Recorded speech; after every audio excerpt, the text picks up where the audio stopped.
ನಮಸ್ಕಾರ ಎಲ್ಲರಿಗೂ. ನಾನು Malini Muralikrishna. Welcome to Malini's creative corner. ಇವತ್ತು ನಾನು ಬಂದಿದ್ದೀನಿ ಒಂದು ಅಡುಗೆ ವಿಡಿಯೋ ಜೊತೆ.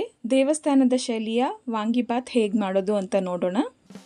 ಹಚ್ಚಿರೋ ಒಲೆ ಮೇಲೆ ಒಂದು ಬಾಣಲೆ ಇಟ್ಟು ಅದಕ್ಕೆ ಸ್ವಲ್ಪ ಎಣ್ಣೆ, ಸಾಸಿವೆ, ಅರಿಶಿನ, ಇಂಗು, ಉದ್ದಿನಬೇಳೆ, ಕಡಲೆಬೇಳೆ, ಕಡಲೆಬೀಜ ಇವಿಷ್ಟನ್ನು ಹಾಕಿ ಚೆನ್ನಾಗಿ ಹುರ್ಕೊಳ್ಳಿ.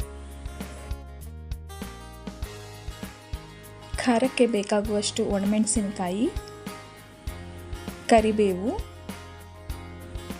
ಹಸಿ ಬಟಾಣಿ, ಹಚ್ಚಿರೋ ತರಕಾರಿ ಇವೆಲ್ಲವನ್ನು ಹಾಕಿ ಚೆನ್ನಾಗಿ ಬಾಡಿಸ್ಕೊಳ್ಳಿ. ನಾನಿಲ್ಲಿ ಕಲ್ಲುಪ್ಪು ಬಳಸ್ತಾ ಇದ್ದೀನಿ. ಮೀಡಿಯಂ ಫ್ಲೇಮಲ್ಲಿ ಒಂದು ಮುಚ್ಚಳ ಮುಚ್ಚಿಟ್ಟು ತರಕಾರಿನ ಬೇಯಿಸ್ಕೊಳ್ಳಿ. ತರಕಾರಿ ಮುಕ್ಕಾಲು ಬೆಂದಿದೆ ಅಂದಾಗ ಸ್ವಲ್ಪ ಬೆಲ್ಲ, ಮಾಡ್ಕೊಂಡಿರೋ ವಾಂಗಿಬಾತ್ ಪುಡಿ ಹಾಕಿ ಬೆರೆಸ್ಕೊಳ್ಳಿ. ಈ ವಾಂಗಿಬಾತ್ ಪುಡಿ ರೆಸಿಪಿನ ನಾನು ಇನ್ನೊಂದು ವಿಡಿಯೋದಲ್ಲಿ ಶೇರ್ ಮಾಡ್ತೀನಿ. ಚೆನ್ನಾಗಿ ಕೈ ಆಡಿಸ್ತಾ ತಿರುಗ್ಕೊತಾ ಇರಿ.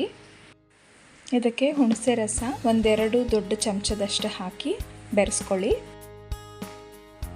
ಅರ್ಧ ಹೋಳಷ್ಟು ಕೊಬ್ಬರಿ ತುರಿ ಸೇರಿಸ್ಕೊಳ್ಳಿ. ಇದು ರುಚಿನ ಹೆಚ್ಚಿಸುತ್ತೆ. ಕಡೆಗೆ ಕೊತ್ತಂಬರಿ ಸೊಪ್ಪು ಸೇರಿಸಿ ಬೆರೆಸ್ಕೊಂಡ್ರೆ ವಾಂಗಿಬಾತ್ ಗೊಜ್ಜು ರೆಡಿ ಆಯಿತು.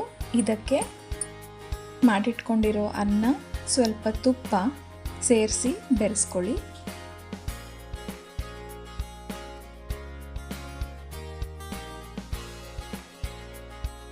ಈ ಸಮಯದಲ್ಲಿ ಉಪ್ಪು ನೋಡಿಕೊಂಡು ಸೇರಿಸ್ಕೋಬಹುದು.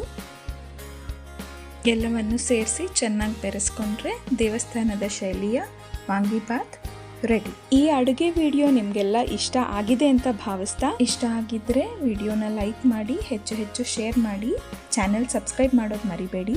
ಬೆಲ್ ಐಕನ್ ಕ್ಲಿಕ್ ಮಾಡಿ, ಆಲ್ ನೋಟಿಫಿಕೇಶನ್ ಸೆಲೆಕ್ಟ್ ಮಾಡಿ. ಧನ್ಯವಾದ ಎಲ್ಲರಿಗೂ. ಸಿಗೋಣ ನೆಕ್ಸ್ಟ್ ವಿಡಿಯೋದಲ್ಲಿ.